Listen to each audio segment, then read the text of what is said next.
So let's discuss Silver Sable.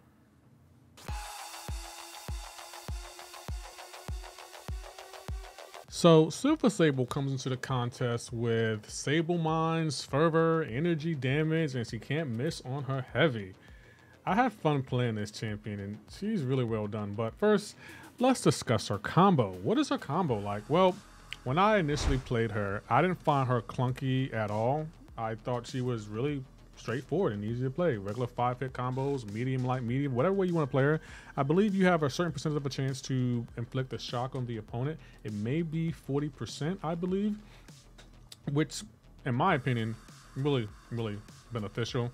And you can do it with on the lights or the heavy. He has a 40% chance to inflict a shock, so be cognizant of that. So yeah, easy to play. A heavy's nice. The animations are really well done, and I'm loving those Sable Mines. So much to do, but we'll get into all of that. So first up, we got to discuss her strengths. What are her strengths? Well, I already discussed one of them, Sable Mines. Sable Mines allow unique gameplay and board manipulation. To her enemies, these are dangerous and inflict damage. To her, they provide beneficial effects such as providing Fervor passive, which increase her chance to inflict her shocks, as well as Purify effect that clears off non-damaging damage over time effects. Utilizing both of these to benefit you and interfere with the opponent is a fun loop to experience with this kit, and that could not be more true. Like, her loop, very interesting. I think there's going to be a multiple different ways to play her, and I'm sure y'all will find them all. Let's talk about her shocks. Silver Sable has a reliable application for shocks from her light and medium strikes, adding the ability to convert these into critical shocks by knocking her opponent into a mine with an SP2 really makes shocks a focal point of her damage in her kit. And one thing about her, you do have to play her a little aggressively, but it's so much fun to see like the landmines go off and like all that shock damage just pile on the opponent. So entertaining and satisfying in my opinion. And Destroyant. Silver Sable has a strong Destroyant that's easy to access via her heavy attack. Against Science champions, this is even more potent and can be reliably utilized to shut down opponents' defensive abilities. So that's Destroyant is passive and is beautiful. I'm loving passive because not many champions can shake off a passive debuff. So when they're passive, that is absolutely great. So yeah, shocks, Sable landmines, and her Destroyant, crucial to her strengths, but she does have some weaknesses, and I think it's kind of obvious what those weaknesses are. Shock immunity. Although Silver Sable has a route for damage through shock immunity, it is not the most effective strategy to go down. And eliminating shocks from stacking on the opponent really limits some of her other avenues for damage, such as critical shocks. And not only that, she's also not really good with champions who are shock resistant, like Onslaught here. He's just going to heal from it, and she doesn't stop willpower healing, so that's kind of a force in it, so keep that in mind when playing her. She's also not really good with unstoppable and unblockable. These opponents prevent Sable from establishing board positioning with her mines, as she can't knock opponents into the mines with her heavy and special attacks, which is where most of her damage boosts come from, allowing opponents to really dictate where they want to be on the field. So yeah. And also Punish Purify. Someone who complied non-damaging debuffs on Silver Sable and then Purify Punish with ability to exploit something that she relies heavily on with her gameplay loop, which is her passing over mines. This will limit her from gaining Fervor passive, thus limiting her chance to inflict shocks, this on top of whatever effects you gain. So the only thing I found that did that was a Havoc. Let's talk about immunities. And unfortunately, she does not have any immunities. So let's just go ahead and move on. So let's talk about her awakens.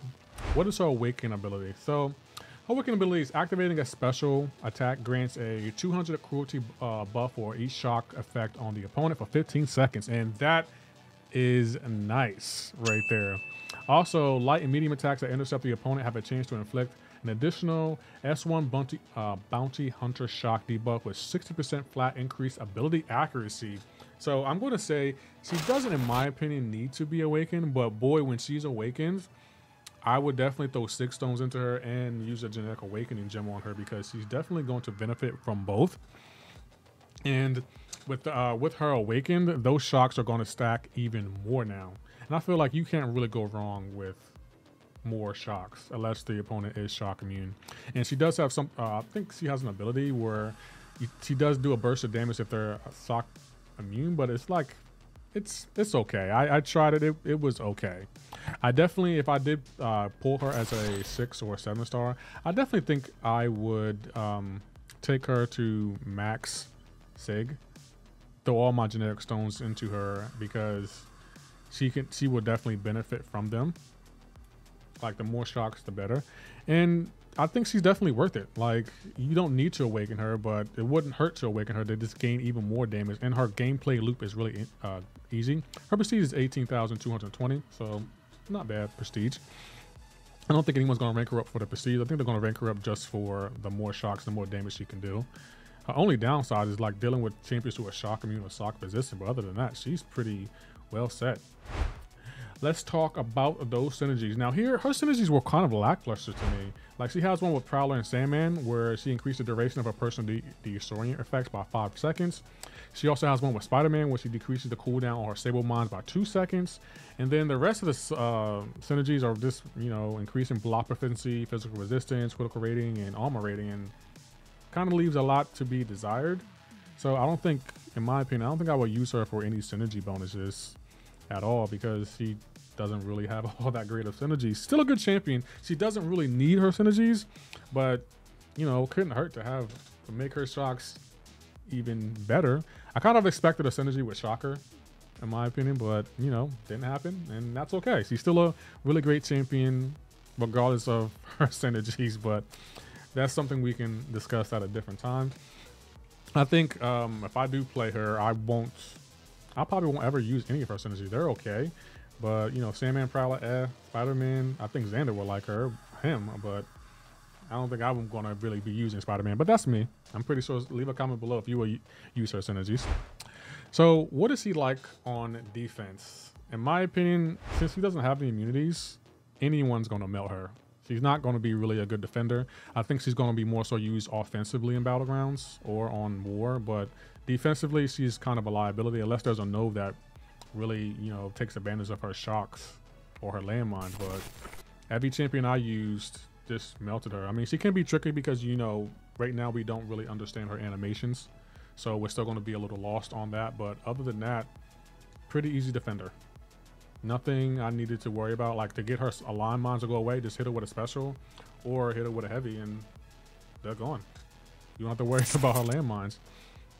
I've used my girl Ghost here, and she wasn't really a challenge. She does have True Strike, so she was able to hit Ghost, and that's only if she throws her special. Her specials are also easy to dex, so again, not really a great defender in my opinion, but I'm pretty sure someone will find a way to maximize her damage as a defender, but I didn't see her as a problem.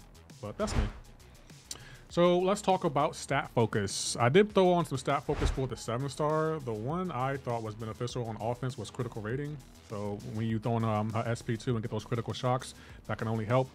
And as a defender, since she's not a good defender, I guess you wanted to increase her special damage by 12%. That could definitely help her. But yeah, those are the ones I found. Leave a comment below if you think there were better stat focus for her. I didn't think there were any, but you know, I'm open to, you know, interpretation, so let me know. But overall, I think she's definitely more of an offensive option instead of a defensive option, so that's just me. That's how I was playing her. But let's move on. Let's discuss relics. What relics are good from her? Well, the Black Widow Battlecast relic. This the benefits from this relic appear in the ability, accuracy, effects in the relic. The additional attack rating that's generated in combination with the critical rating increased with other effects really combo well together with things that Sable is already doing or pursuing in her kit. The increased duration for disorients will help a lot in her meta counter matchup. So I would definitely think the Black Widow Battlecast relic is the best one. But you also can get away with using the Winter Soldier relic. Really the main benefits of this relic are the energy vulnerability and the energy resistant effects that can help apply to the opponent. Sable won't benefit from the incinerate and cold snap effects, but her shocks will for sure benefit from the effects above, and that is a main source of her damage in her kit. So yeah, she's kind of reliant on energy damage, and I definitely think the Winter Soldier can help with that if you were using the Black Widow relic on someone else, but that's me. Let's talk about Masteries. What Masteries is she good with? I think she's good with Cruelty and Lesser Cruelty. Increasing the critical damage rating in her kit will allow for juicier critical shocks. Despair, the amount of reliable shocks that Sable can apply with her attacks makes the Despair Mastery among Strong against regeneration champs or nodes that provide healing effects. Assassin, the additional defensive ability accuracy reduction that applies will add up nicely with Sable's Disorients and allow her to gain 100% threshold against Science Champion and Inequity. The amount of reliable shocks that Sable can apply with her attacks makes Inequity Mastery strong against champions that really dish out a hit. So yeah, I don't think she will be good for the damage masteries, but those 5 masteries I think she's going to be great with and will benefit from, in my opinion. So last but not least, overall, what are my overall thoughts on her? Well, first of all, I really like her a lot. But she does have some pros and cons. I think the pros are she's easy to play. She has a lot of burst damage. She's fine on Awaken and she purifies debuffs, which can really help like in battlegrounds or wars or in certain quests where you just gain debuffs for no apparent reason.